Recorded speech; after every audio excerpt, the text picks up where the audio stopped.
in my novel, I created an alternate timeline. And here's what I did, just to be mean and sneaky.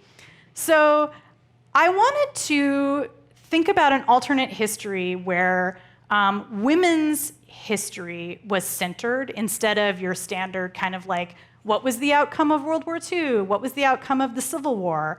So instead of caring about the outcome of the Civil War in terms of like which group of white guys with guns won, I was interested in what happened afterwards during the arguments over who would get to vote. So there was this big question in the wake of the Civil War over whether black people would get the vote, whether freed slaves would get the vote, whether you had to be literate to get the vote, and also would women get the vote. And there'd been a long-running suffrage movement for women by that time, for decades.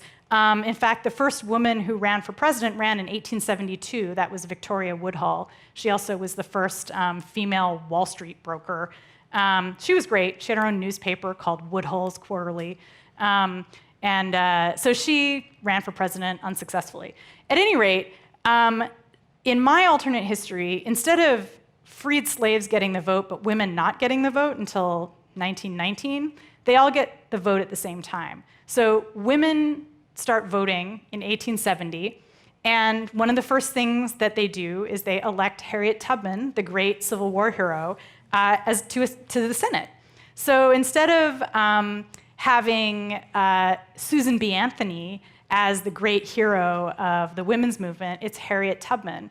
And that really changes a lot of things. And I mean, partly it changes feminism itself. It changes the way the nation understands women's power. And it results in a backlash, just the way history works, right? So women get more rights earlier, but then there's a stronger backlash against women. And so Comstock manages to shut down the Midway. And as a result, his laws get stronger, and the injunction in the sending information through the mail about abortion remains illegal. Women who advocate for abortion and birth control are sent to prison. And so we never get reproductive rights in the United States.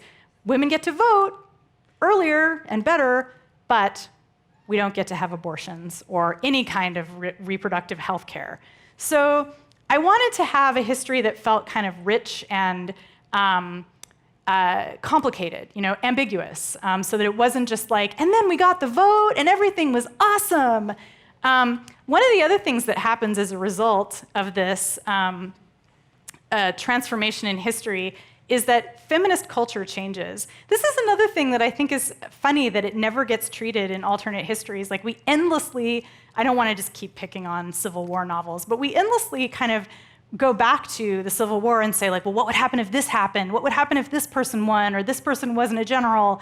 But we never ask questions like, what would happen if feminism was totally different?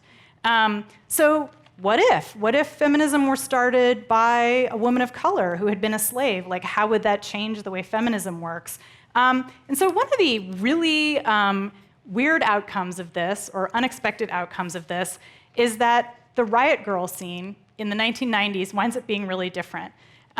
So if you recall from your history of punk rock, in the 1990s, the Riot Grrrl scene was women who were entering the punk scene. They were playing loud music, and there were a lot of women of color involved in local scenes in LA and here where I lived.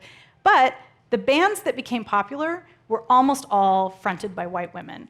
And that was just because we live in a culture where feminism, the history of feminism, is kind of associated with white women. It hasn't really had it hadn't, especially in the 1990s, really met the idea of intersectionality, which now seems so obvious to all of us.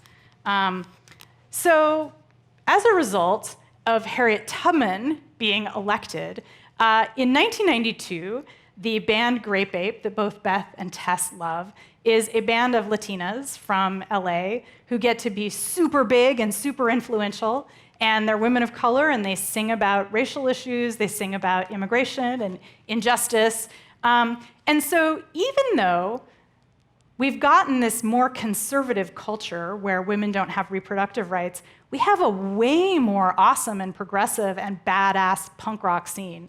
So thanks you to Harriet Tubman. Thank you, Senator Harriet Tubman.